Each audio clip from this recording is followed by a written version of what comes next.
Good morning, Chair and Commissioners. Before we get started with the staff presentation on this item, I did want to note that there is an addendum which was posted on the Commission's website last week, but it does contain a few minor changes to the final public review draft, so I'd like to go over those quickly so we're all on the same page about what the Commission's being asked to adopt today. The first change is on page 3 of the policy itself, and it adds a definition of the word underserved, which is used throughout the document. The definition clarifies that the terms marginalized, disadvantaged, and underserved are used interchangeably throughout the policy. This definition is also included in the glossary of terms on page 17. It says marginalized, disadvantaged, and underserved are intended to encompass the definitions conferred by SB 1000, as well as including other low-income and minority populations that are disproportionately burdened by or less able to prevent, respond, and recover from adverse environmental impacts. The second change relates to the references within the document to Native American tribes. In response to a comment from a tribal representative, these references have been updated to specify California Native American tribes on pages 1 and 5 of the policy. Additionally, staff received a letter from Dr. Allison Jeffers last evening. We reviewed her comments with her this morning, and we have 2 additional changes to recommend. On page 9, second paragraph, first line, under the accountability and transparency section, staff is recommending the following change. The sentence currently reads, any third-party studies, reports, or analyses will be evaluated to ensure they have been conducted by reputable, independent parties using the best available science. We're going to add to the end of that sentence, and other appropriate knowledge. Dr. Jefferson also mentioned that some of the citations in the document were incomplete. We had a discussion about that I think may be helpful for the general public as well. The citations in the final public review draft, strike-through version, were intended to help the reader link the changes to the document with the specific comments that had been received requesting those changes. They were not meant to be read as academic citations. That being said, there were some comments that cited books and academic journals. And so those citations are going to be updated to also include the dates of those publications that were referenced in the comments to help readers locate those should they wish to do so. And finally, on Exhibit 5, response to comments, staff wanted to make one point of clarification with respect to the Commission's consideration of consolidated permits. The staff response to comments number 42-3 and 43.8 includes the statement that, in practice, the Commission typically does not agree to permit consolidation if there is opposition to the project. And while this is true, staff would like to clarify that the Commission makes these determinations on an individual basis after considering a variety of factors, including consideration of whether the local government had provided adequate opportunity for participation at the local level. The main objective for permit consolidation is to help streamline project review, particularly for projects that span multiple local government jurisdictions and for large public projects where streamlining can lead to significant public cost and time savings. Staff's response to comments 42-3 and 43.8 should not be misconstrued to imply that local opposition is used as a single factor determination for the Commission's decisions on permit consolidations. Staff just wanted to make that clarification for the record to avoid any confusion. I did also want to note that we have continued to receive comments and emails on the EJ policy all the way through last night. We did post an update to the correspondence section of the staff report last evening at about 5 o'clock that included an additional 14 letters and comments that the Commission had received.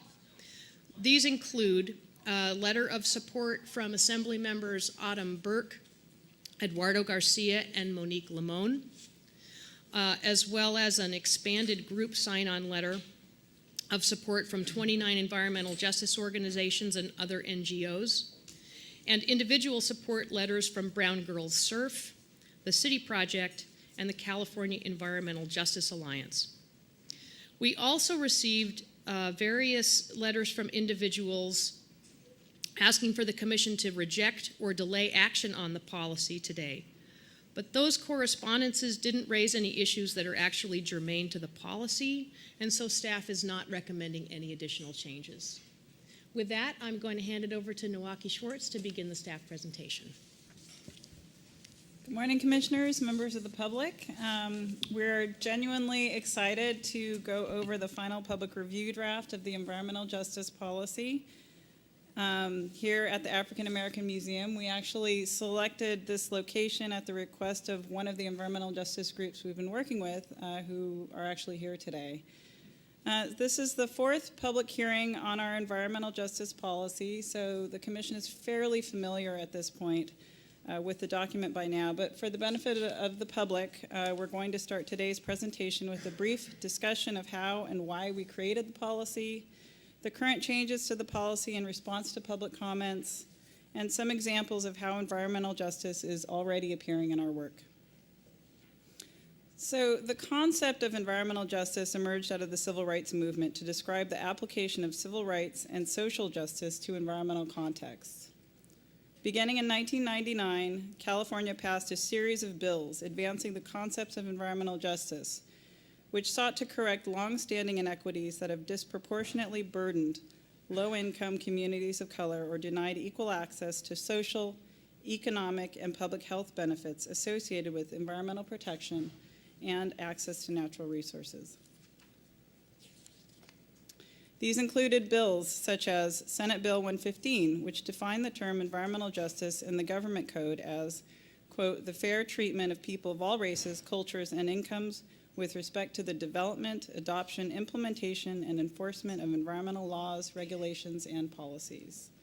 In 2000, SB 89 called for a path to advance environmental justice, among other things, requiring Cal EPA to establish the Interagency Working Group on Environmental Justice to assist in developing a strategy for identifying and addressing gaps in existing programs, policies, or activities that may hinder the achievement of environmental justice in the state. In 2012, SB 535 required Cal EPA to designate disadvantaged communities and required that a minimum of 1/4 of all greenhouse gas reduction fund investments benefit those disadvantaged communities. And 4 years later, SB 1000 required cities and counties to adopt an environmental justice element or to integrate environmental justice goals, policies, and objectives into other elements of their general plan.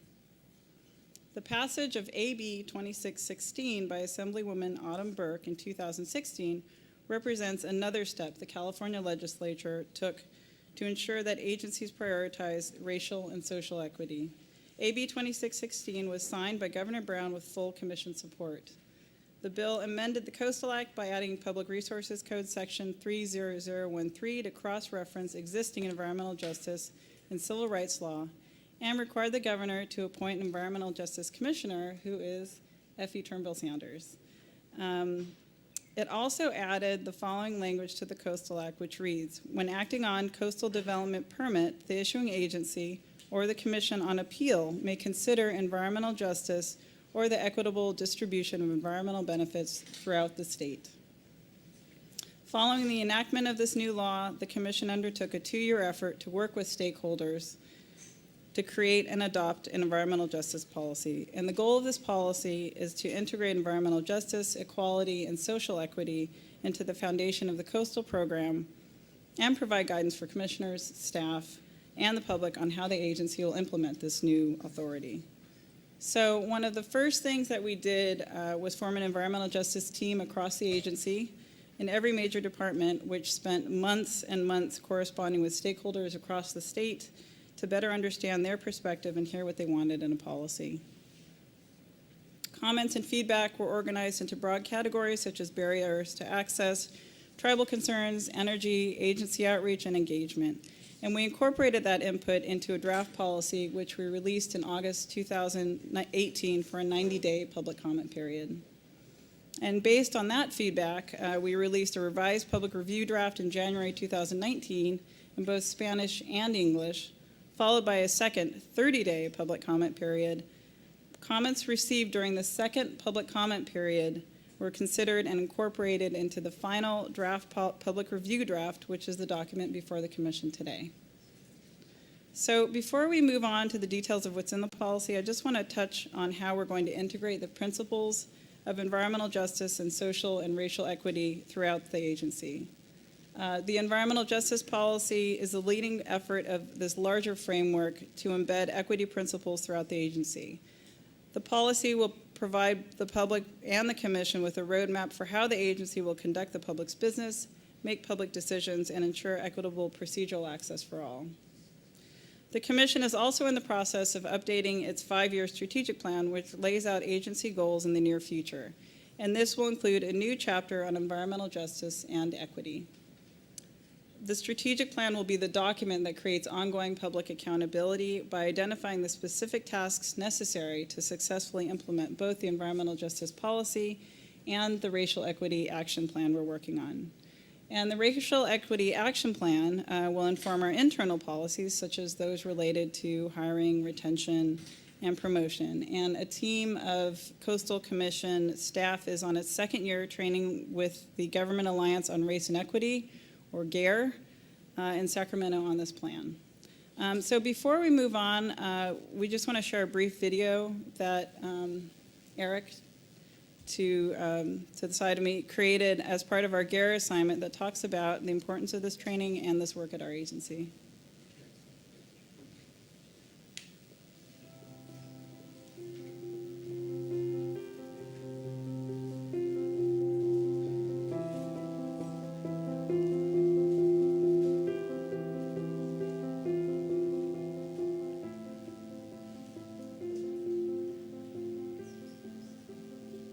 I learned that my wonderful colleagues have experienced traumas I never considered. I really understand now in my bones the importance of diversity in the public square.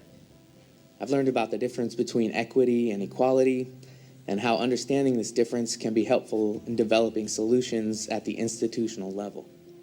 I've learned about the history of racism in the U.S. and racial inequities and how government has been a prime force in creating inequities and perpetuating them. I learned more about how to talk about race within the context of our work and how to speak more comfortably about race in general. GARE has taught me that we have a lot of work to do in striving to make our agency more equitable, but that there is a movement we are part of and support therein.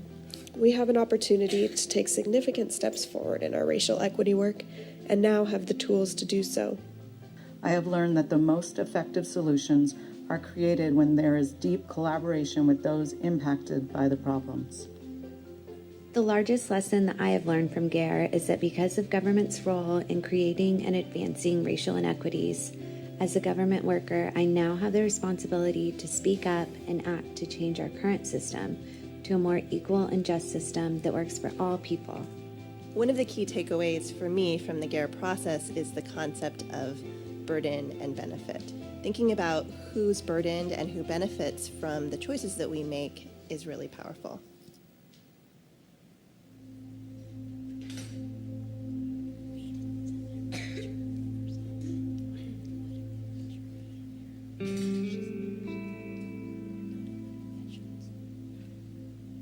One of the key institutional challenges that we're having at the Commission is the fact that people are very devoted to coastal protection and devoted to their work.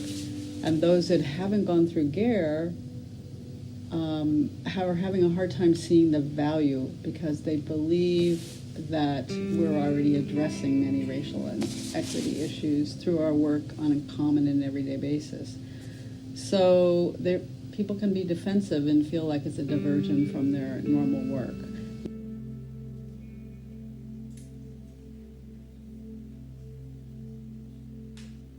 So I think the big institutional challenge for us is to get everyone on the staff more aware and accepting that we need to address these issues with some courage and heart and openness and vulnerability, versus just focusing on our coastal protection work in a more technical way.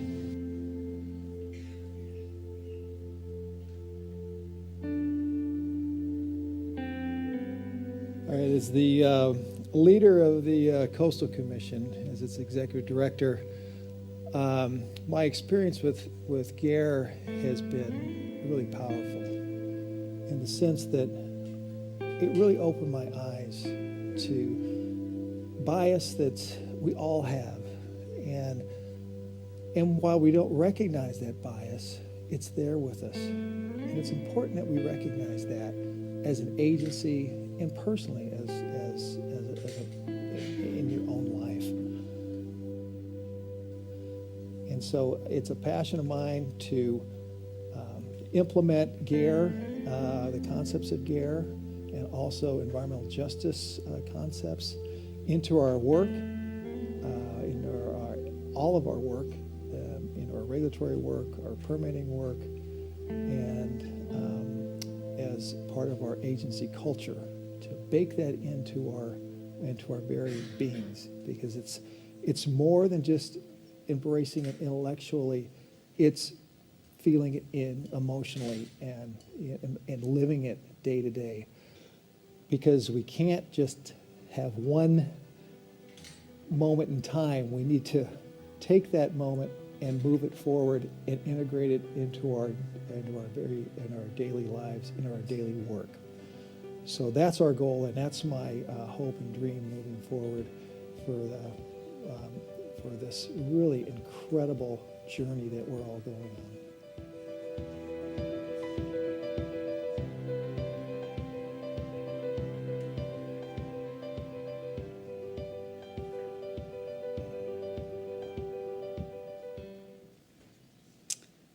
Okay, so staff members Eric Martinez, who worked on that video, and Sumi Selvaraj, and I will briefly explain the updates to the policy.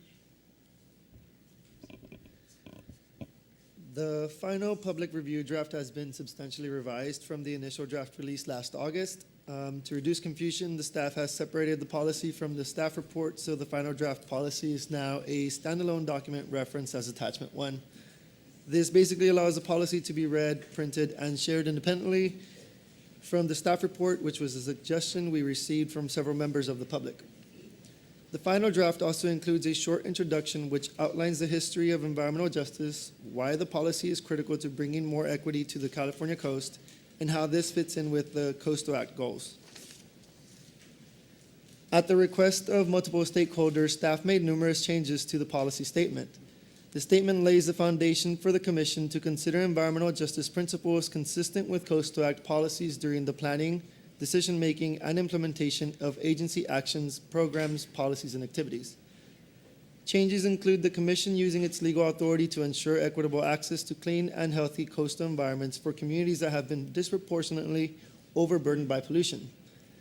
The statement recognizes the coastal development should be inclusive for all who work, live, and recreate on the California coast, and provide equitable benefits for communities that have historically been excluded or harmed by coastal development.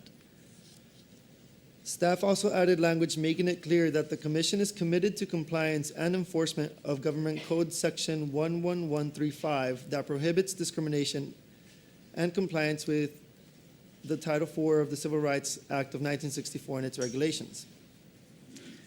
The statement is followed by a series of commitments for each of the following topics: respecting tribal concerns, meaningful engagement, coastal access, participation in the process, accountability and transparency, climate change, and habitat and public health.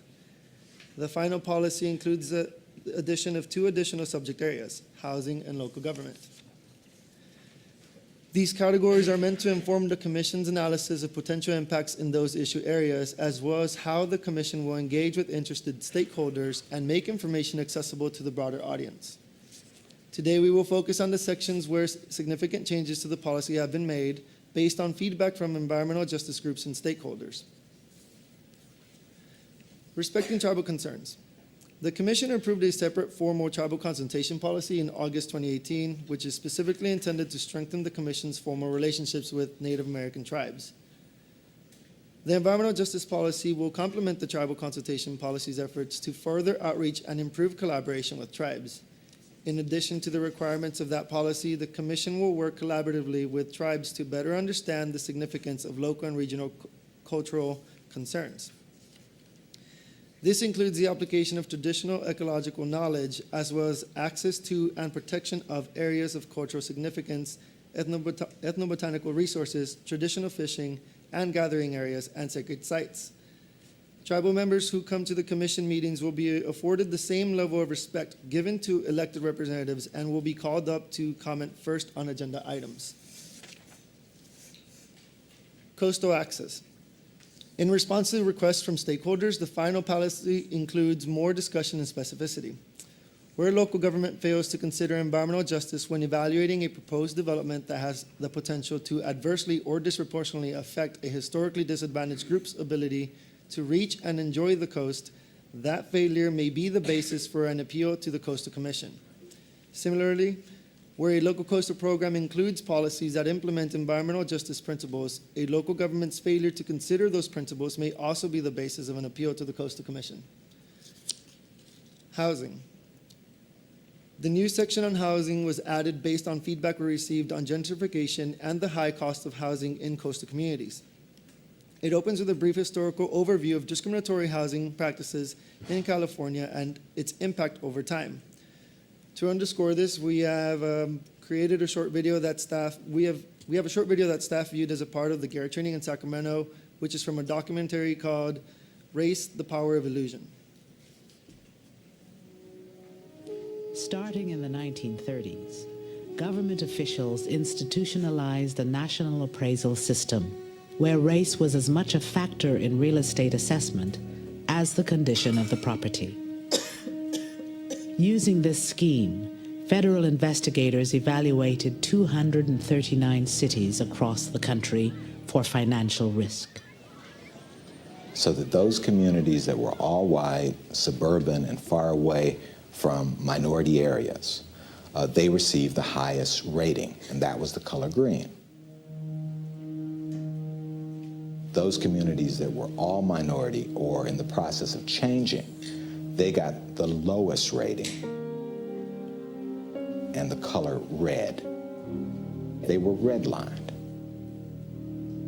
As a consequence, most of the mortgages went to suburbanizing America, and it suburbanized it racially. The racial logic adopts the principle that an integrated neighborhood is a bad risk, is a financial risk, that an integrated neighborhood is likely to be an unstable neighborhood, unstable socially, but therefore also unstable economically. When the white residents of 8 Mile Road in Detroit were told they were too close to a black neighborhood to qualify for a positive FHA rating, they built this 6-foot wall between themselves and their black neighbors. Once the wall went up, mortgages on the white properties were approved. Between 1934 and 1962, the federal government underwrote $120 billion in new housing. Less than 2% went to non-whites. I can understand an individual, depending on his environment or his family or whatever, being racist, but for your country to sanction it, give him tools to do that, there's something definitely wrong there.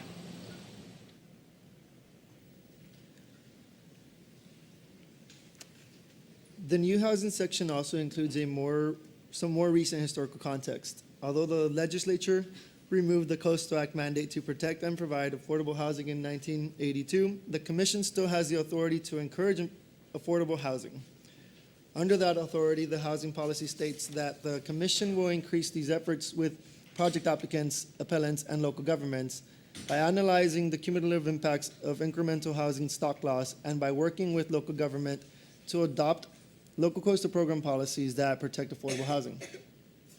The policy also acknowledges the Commission's commitment to seeking legislative action to regain that previous authority. The housing section also commits that if it is reasonably alleged that a proposed project or permit on appeal is or would be in violation of another state or federal law, The Commission will utilize its discretion to contact the appropriate agency to resolve the issue. Local government. The final policy also includes a section on local government. It states that the Commission will strongly encourage local governments to amend their local coastal programs, port master plans, public works plans, long-range development plans to address environmental justice issues. Staff will be developing a list of best practices to help local governments develop policies to reduce impacts of new development on overburdened communities. Regional transportation policies enacted by local governments can also discourage communities from visiting the coast. The Commission will work with local governments and regional transit agencies on local coastal program policies to encourage public transportation options to the coast from inland areas and incorporate smart growth principles that include increased residential density so that people can work and live in communities and reduce greenhouse gas emissions from vehicles traveled. Participation in the process. The Commission is committed to identifying and eliminating barriers to its public process in order to provide a more welcoming, understandable, and respectful atmosphere for those who may be deterred from taking part in government proceedings. Additions to this section in the final draft include the Commission making an effort to schedule items with significant environmental justice implications in close proximity to affected marginalized communities at locations and times accessible to those who work during the day or lack access to private vehicles when legal deadlines allow. The Commission will also make an effort to schedule time for public comment at the beginning and end of meetings to maximize public comment and minimize the burden of interested parties from having to take time off work to participate at Commission hearings. We will also explore alternative manners to solicit public comments and participation, such as accepting videotaped comments. Accountability and transparency. The Commission recognizes that creating a measure of accountability is critical to building and maintaining trust and respect with those who have historically been left out of the process. In response to public comment, updates to this section ensure that any third-party studies, reports, or analyses are done by reputable, independent parties using the best available science. Staff will also assess meaningful alternatives beyond mitigation measures to resiting projects with negative environmental health impacts in disadvantaged communities, in order to minimize or avoid adverse impacts to those communities. The Commission will also review applicants' claims of environmental justice that are used to advance issues that may have no positive environmental impact on surrounding communities. Climate change.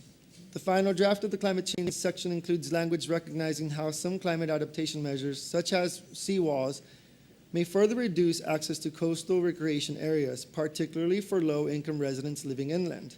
The Commission also recognizes that lower-income residents and those who live in rental units are more likely than property owners to be displaced by flooding or related impacts because they lack the ability to rebuild, have less control over their safety, and often limited access to insurance. Habitat and public health. This section was updated with language highlighting how heavy industrialization and environmental contamination of concentrated sections of California's coast eliminated much of the public coastal use in these areas. The Commission will also work with the relevant public agencies to consider project impacts to air quality and soil health in disadvantaged communities.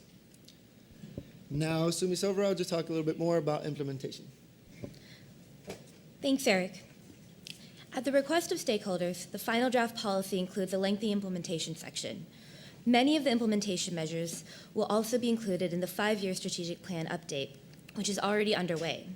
The strategic plan establishes the agency's top priorities for the near term. This update will include environmental justice and equity section, which will provide the public with ongoing accountability and transparency of the Commission's efforts to incorporate environmental justice into its program. The following actions are a brief sampling of how the Commission will advance its policy goals during initial implementation. These goals will be further explored with ample opportunities for public review during multiple hearings on the strategic plan update this year. Exhibits 1 and 2 in the staff report show all of the changes made to the initial public review draft and the revised public review draft in track changes. I'm only going to cover a few of the most recent additions. To improve engagement with affected communities, the final draft policy states that the Commission will work to better balance the historic inequities surrounding disadvantaged communities' access to the planning process. The executive director shall host a quarterly teleconference call between the executive director and environmental justice leaders and stakeholders. The Commission will also establish a protocol for disseminating and receiving informational material that can be easily understood by communities identifying projects with environmental justice concerns. In terms of staff training and support, the final policy has added the commitment that the Commission will designate staff in every district office of the Coastal Commission who can be the point of local contact for environmental justice groups and stakeholders.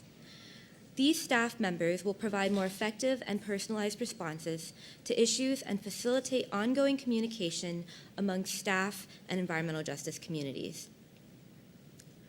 The Coastal Development and Environmental Justice section has been amended to include a commitment to develop an internal checklist for staff to analyze the existence of potential environmental justice impacts associated with a proposed project.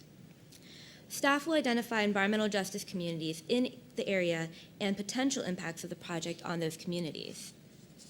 The analysis of environmental justice issues will be included in applicable staff reports, and when appropriate, staff will propose mitigation measures to avoid or fully mitigate identified impacts in a manner that is fully consistent with Chapter 3 or local coastal program policies. The public participation section has been expanded with commitments to make Commission meetings more geographically accessible, affordable, and inviting to underserved communities by adopting an annual meeting calendar that includes at least 3 Commission meetings per year in more inland areas accessible by public transit.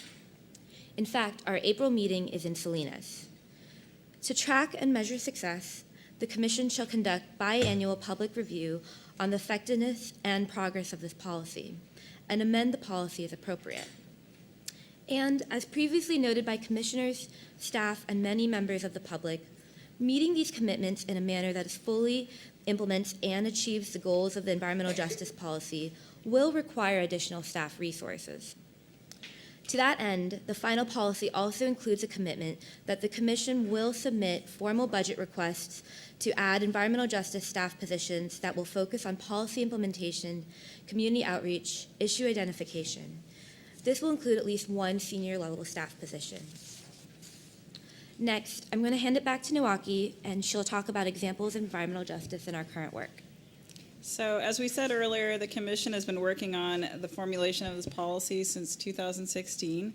And during that time, environmental justice issues have already been surfacing in our work, and the Commission is beginning to broaden its efforts to address them. For example, environmental justice findings were used to strengthen the staff recommendations in the 11 Lagunita case in August 2018. This enforcement order was for the removal of an unpermitted seawall. The staff report pointed out that seawalls protect a small amount of private property at the direct expense of the public, which loses sandy beaches for low-cost recreation. The burden of seawalls are disproportionately borne by low-income and minority communities who cannot afford to rent oceanfront homes. Staff is also starting to address environmental justice concerns in local coastal programs, port master plans, and other planning updates when possible. For example, in November 2018, the Port of San Diego wanted to build a permanent event venue for the Symphony at Embarcadero Marina Park South, which resulted in the permanent closure of park space available to the general public free of charge. As mitigation, the port and the applicant agreed that the applicant would contribute funds for the expansion of Pepper Park in National City. In the public access and recreation findings for the amendment, staff included discussion on the limited public access to the waterfront recreation and lack of open space in National City, which was identified as a disadvantaged community using Cal EnviroScreen. The Commission also revised language in its standard job postings to include the following specific statement. The California Coastal Commission values diversity at all levels of the organization and is committed to fostering an environment in which employees from a variety of backgrounds, cultures, and personal experiences are welcome and can thrive. We believe the diversity of our employees and their unique ideas inspire innovative solutions to further our mission of protecting and enhancing California's coast and ocean for present and future generations. In closing, Commissioners, the development of this policy has come a long way since we started this journey. Implementing coastal management through a focused environmental justice lens is something new for this agency's 40-plus year history. This was a very labor-intensive process, but also incredibly rewarding, and ultimately we think resulted in a much deeper sense of internal ownership on the policy. To get it right, we spent months reaching out to well over 100 California Native American tribes, environmental justice groups, and individuals by email, phone, and in person to ask them one key question. What do you want to see in this policy? And the environmental justice community eloquently answered that question. We have learned a tremendous amount, and we have built key relationships with stakeholders along the way, and we would like to extend our deepest gratitude to those who spent countless hours poring over the policy with us, ensuring we kept the bar high and the words right. And as a reflection of how much of a joint partnership this has been, we have provided a copy of the policy with footnotes showing which groups asked for which updates on the policy. We also plan to translate the final policy into Spanish once it's adopted. The final copy before you is one that is more robust and substantive thanks to the continuous input from our environmental justice partners, and one that our team is very proud of. And with that, Jack may have some additional observations, and we're happy to answer any questions. Thank you, Milwaukee. Just some final thoughts. The development of this policy has really been an incredible journey of discovery and really self-examination for us as an agency and for me personally. And I'm so pleased and I'm really proud today of the draft that we present to you today, which, as Milwaukee highlighted, was the result of a lot of really hard work, collaborative work by our enthusiastic staff, our EJ partners and stakeholders, our agency partners, and particularly State Lands Commission and Cal EPA, which I really appreciate their support. However, this journey has only just begun. And assuming you adopt this policy today, the hard work of implementation begins across our agency. And this is going to take a change to our agency culture, our processes, involves a lot of training and additional resources really to fully implement this really ambitious policy. And I'm just going to note that implementation may be bumpy and uncomfortable at times, and we're going to make mistakes from time to time. So I'm asking for all your patience and understanding and assistance in implementation of this policy. But I promise you all, as the leader of this great agency, the Commission staff is going to embrace these visionary goals of this policy to achieve a more equitable and inclusive future for the Coastal Commission. Now, finally, as I say to my staff, let's all approach our work with some humility, compassion, and empathy, because those are the ideals that bring us together and help us address the many difficult challenges that we face here at the Coastal Commission. So thank you all. Well, thank you. That was absolutely wonderful. So proud of you guys. And I want to give a special thanks to Commissioner Turnbull Sanders. I know how deeply you were involved in this. And I remember the very first time Milwaukee and Sumi and you and I met in a little cafe in Manhattan Beach, just to get this thing started 2 years ago. It's amazing. Would you like to say something before I start on public comment? No, I think it'd be best to probably hear from the public first, and thank you for that. Okay,